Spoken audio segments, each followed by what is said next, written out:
that's the second little word game that's been embedded in the book. It's fun. Yeah, well, I like it. Yeah. I don't know if you know this, though. In other languages, Tom Marvolo Riddle wouldn't work out to I am Lord Voldemort. Because I am is English. So, you know what I mean? Oh, yeah. So they had to change his middle name in other countries in the book to fit and make this work. So did they change Voldemort, or did they change... What did they do? They changed Marvolo. Oh. I could look it up and we could find the list. Maybe I'll put it up on the Facebook page. Patreon episode. Or yeah, we could do a Patreon episode about it. Maybe just about Voldy in general. There's a lot of stuff there that we could get into. But yeah, it was interesting to me that they had to change his actual name, which affects like the rest of the series. Yeah. Yeah. To make this little word game work, because it is like a throwaway thing. Yeah, well, I mean, I don't know. I think it might work. There's a whole lot of people in the He Who Must Not Be Named camp, too. Yeah. But yeah, I mean, when I first read it, it blew me away. So I'm sure it was one of those moments that kind of sears in your brain, even if you don't remember a whole lot. Yeah, well, it's pretty fucking important. Oh, by the way. But he had started using this at Hogwarts, which I can't imagine. If your friend came up to you and was like, bro, call me Lord Voldemort. Excuse you? I mean, okay, Blue Lightning, if that's what you want. Yeah. It's definitely not going to inspire, like, respect or fear in your fellow classmates, though. I'm, like, 99% sure. You start doing that shit, they're all laughing at you. All right, whatever, Captain Shrapnel. Yeah. All right, Moldy, okay. Dude thinks he's a fucking lord. So he explains to Harry he had a filthy muggle dad, and he was related to Salazar Slytherin through his mother's side. Daddy issues? Check. For sure. He had his common muggle dad abandoned him before he was born because his wife was a witch. And at this point, if I was Harry, I'd be like, so you're just a hypocritical asshole. Right. Got it. Self-hating wizard. For sure. But Harry doesn't say anything. He lets Riddle just keep fucking monologuing about how he needed a name for when he was the greatest sorcerer in the world, and Harry stands up for Dumby right here. I like how he apologizes as he makes a comeback at Tom. He's like, I'm sorry, but, you know, it's not as done as you say it is, so, Yeah. And that's all it is. I shake my fist at the kind of moment. Yeah. Harry's just sitting there like, I'm gonna get you. Don't you worry. Yeah, because Harry was making the point that Dumby's not as permanently gone as he would like to believe. Yeah. And Riddle is full of braggadocio saying, you know, the mere memory of me scared him away, so you can fuck off. Right. And right then, on top of one of the pillars that apparently you can't see because the chamber's so tall that it's black up above you, one of the pillars bursts into flames, which fucking scary for one, but then we see that it's Fawkes. Not Fucks. Fawkes. Fawkes. And there's like music. It's unearthly music making Harry's heart swell 3 sizes. Yeah, okay, obviously the flames don't make a lot of sense. Of course, like you say, physics and magic aren't best friends. But what was the tune? It's Phoenix stuff, man. It's a classic, dude. It's bird music. Yeah, Phoenixes are crazy. They're all crazy magic, I guess. That was one of the things that popped in my head. You know, it's unearthly, and it's obviously, it says it makes Harry's heart swell. So it's moving music. Yeah. I wonder what it would be. I mean, I wouldn't need the music. Somebody else showing up at this point, I would be like, yay, I'm not alone. Yeah, right. He comes and he brings the sorting hat, and he drops it at Harry's feet, because that's exactly what he needs right now. Yeah. Tom laughs and he's like, yeah, does that make you feel good? You got a bird and a hat, and reading it, you're like, well, he's got a point. Yeah. Gee, thanks, Dumby. Fuck. What am I supposed to do with this? Riddle tells him the longer he talks, the longer he stays alive. So Harry explains how his mother protected him from dying when Moldy Boldy came a-knockin'. Right. I don't get why he would go telling people this.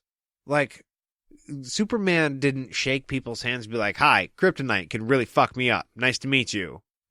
Yeah. Don't. I don't know why he had to explain. Like, I don't know. I was a baby when you tried to murder me. This decision obviously happened in the part of the brain that decided to throw his wand away. Right. Because this was not good. Like, dude, don't tell him that. He's obviously the bad guy. You know now he is the bad guy. Yeah. Don't tell him shit.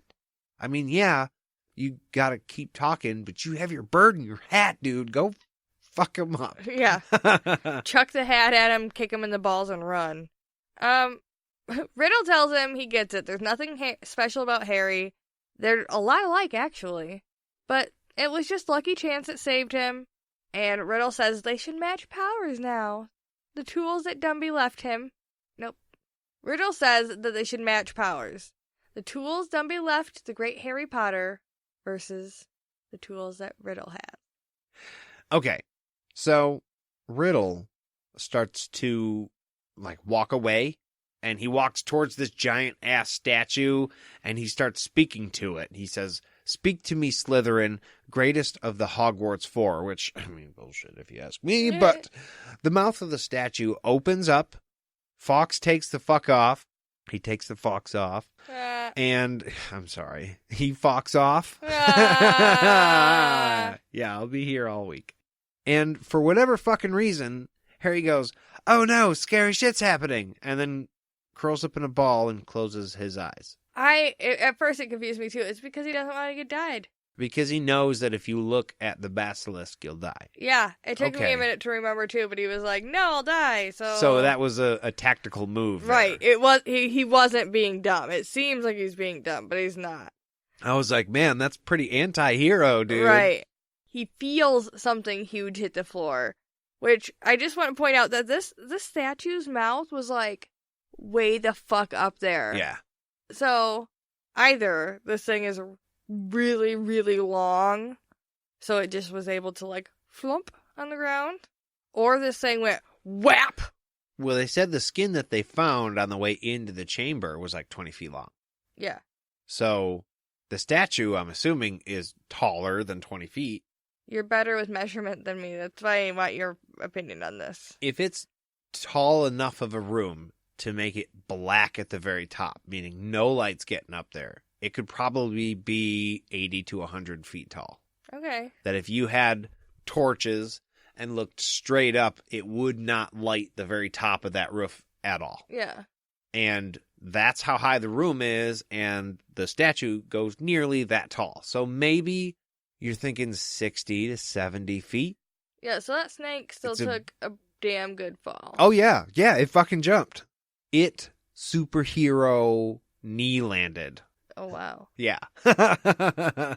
So it's got some pretty tight muscles to not snap its big old fucking spine then. Right. Or lots of fat. Well, it's got big teeth, and that's enough for me. Well, Riddle hisses, kill him at it. So Harry blindly runs and immediately falls. Well, yeah, you got to open your eyes to run. I could see this. He's just like, okay, I can't look at it. Tactical move. Seems counterproductive.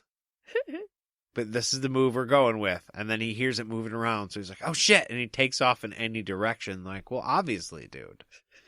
You're going to have to maybe take a peek or something. But he stumbles. No surprise there. I would be like starfish crawling, crying. Right. And so basically he gets smacked up against the wall. Yeah. He can taste blood. He got nailed by this thing. Assuming it's like the tail. He got thrashed. which would fucking hurt. Right. And he got smacked up against a stone wall. So, like, that didn't feel good either. Right. But he hears, like, hissing and thrashing around.